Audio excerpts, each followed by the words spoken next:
Even with ISIS approaching their gates, U.S. Marines stationed at the Al-Assad Air Base in Iraq are not backing down. They're continuing to train Iraqi troops, teaching them how to fight back. It is no surprise because Marines have been leading this charge around the world since their founding over 200 years ago. Peter Johnson Jr. joins me now with more. Good morning, Ainsley. No, that's right. The history of the Marine Corps is about overcoming odds with a smaller force and winning under the worst conditions in the world. I went to Quantico, Virginia, to understand their history at the National Museum of the Marine Corps. Take a look with me.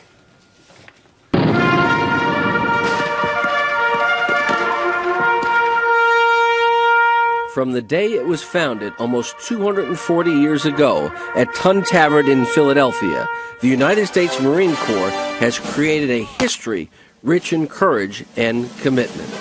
And those virtues are displayed here at the National Museum of the Marine Corps, a 120,000 square foot tribute to Leatherneck heroes, past and present.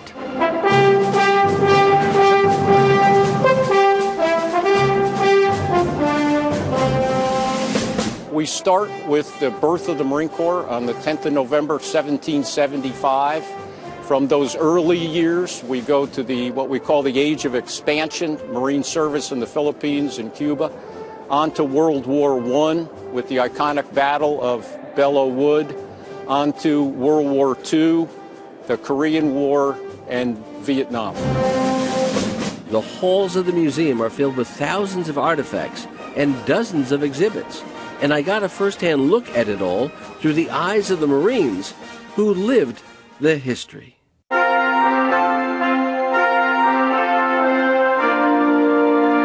My name is George Catalona. I was in the 5th Marine Division. Tell us how you felt the first time you came to this museum. What happened? When they opened the doors, all the gunfire, my mind went all the way back to the time I was going to land. And I stood there, couldn't move, but my body shook like it's never shook before.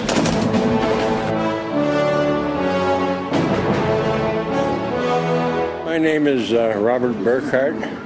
I went to Korea in 1950 with the 1st Provisional Marine Brigade. It's the most desolate country I've ever seen in my life. And with the wind blowing and the cold, when we got out of the trucks that brought us up there, we all fell on the ground because we couldn't feel our feet. Those brutal conditions of the Battle of the Frozen Chosin Reservoir are captured here with a chilly exhibit that lets visitors feel the bitter freeze endured by the Chosin few.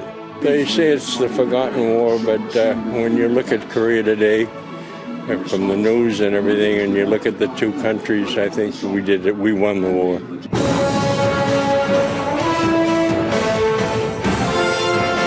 I'm Norman H. Smith. I'm a retired Marine Lieutenant General, and I served in Vietnam. It brings back very vivid memories because most of us that served in Vietnam saw every bit of this equipment.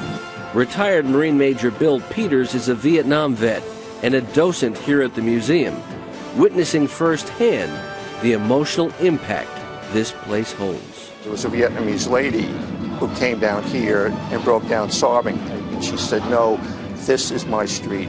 This is where I was raised in Way City before the communists came in." As the accomplishments and sacrifice of the United States Marine Corps grow, so too will this museum. New exhibits honoring Marines all the way through the wars in Iraq and Afghanistan are breaking ground in the coming months. This has become a home for Marines. The pride they have in this extraordinary building and what it stands for is just incalculable.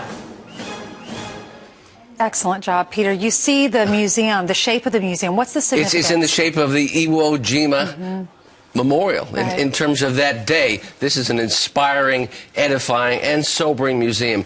It's great for the family. It's free. It's a half-hour outside of Washington, D.C. And if you want to understand the spirit and hope of America, this is a great place to go. Semper Fi, United States Marine Corps. Absolutely. Thank you so much, Thank Peter, you for sharing that with us.